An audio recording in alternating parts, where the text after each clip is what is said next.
Hey guys, Fire here from InDepth Gaming, bringing you another game review. This time we're checking out Kidball Adventure. Kidball Adventure is developed by Spoonbox Studio, Radalaka Games, and published by East Asia Soft, and released today, August 24th, 2022, for a price of $4.99. At the time of recording this review, the game is on sale for a price of $3.99, so you can save a little bit of money if you want to pick it up. So, what is Kidball Adventure?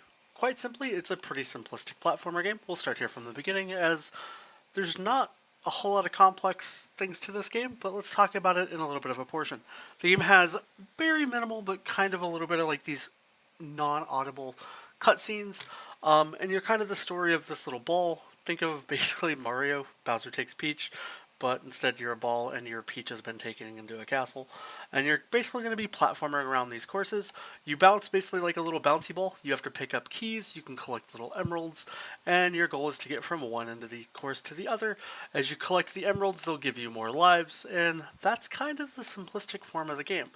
Now, the puzzles, though, as far as like the achievement requirements, are pretty short. You can honestly complete this game out in about 10 minutes. Honestly get a lot more fun and enjoyable as you progress further and further into the game, and they do get a little more challenging in a sense that I think a lot of people would enjoy playing this game, especially if you want to go after trying to just get all the gems. There's definitely some levels that really get a little demanding when it comes to the sense of what you need to do. This is kind of one of those little cutscenes that I was talking about where it just kind of does little stuff. You'll slowly be introduced to new either enemies or little challenges or obstacles that you have to endure. And for me, that's something that I really enjoy about Kidball Adventure, is it's constantly giving you something new to experience. It's not just, hey, here's the same thing over and over, do it 35, 40 times, rinse and repeat, and you're done. You know, you're kind of just presented with these little challenges, and this is kind of the first level that's a little challenging, as you're going to have to kind of bounce a couple times over to try to collect those gems if you want to collect all of them. If you are going after achievements, the last achievement you're probably going to end up getting is the gems achievement, where you have to collect all the gems, or like not all of them, but enough gems for the levels. You'll get through the first 20 or so levels well before you hit the gem totals, unless you've just died an absolute ton. But nothing is overly complicated or too difficult. It's more just a nice, enjoyable, and simple and relaxing platformer game that, for me, was a nice just change of pace. I love games like this, especially that come in at a really nice, cheap price point, but also present a just fun, enjoyable little package. I enjoyed my little bit of time playing this game.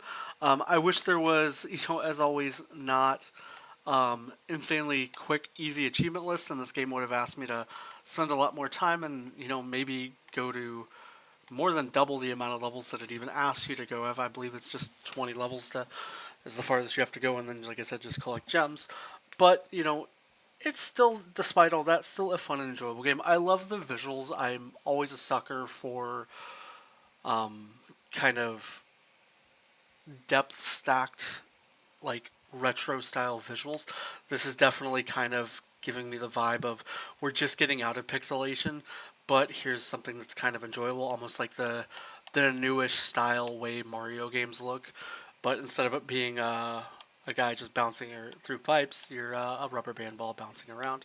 And, for me, this is definitely something that is quite enjoyable, and, I definitely have had a great experience with Kidball Adventure. As far as giving an opinion on the game, if I think you should wait for a sale, buy it, pass, I definitely think it's worth picking up for $5 if you want something that's just a little different, unique. If you enjoy platformer games, I really don't think you're going to go wrong picking up this game. I think that anybody who's a platformer fan will honestly just have a lot of fun just kind of bouncing around, and it's a nice little nostalgic trip at the same time, but not a game that's not going to be overly difficult or too complicated. Room 13 is where we get to meet the first little like flying guy, and then, like I said, you're going to slowly get introduced to more and more kind of enemies and things that you have to deal with and tolerate, and definitely a game that's pretty enjoyable and fun. If you picked up Kidball Adventure, please let me know what you think down below in the comments. If you haven't already, please consider subscribing to the channel. And I hope you have a great rest of your day. We'll catch you next time here. And, yeah, have a good one.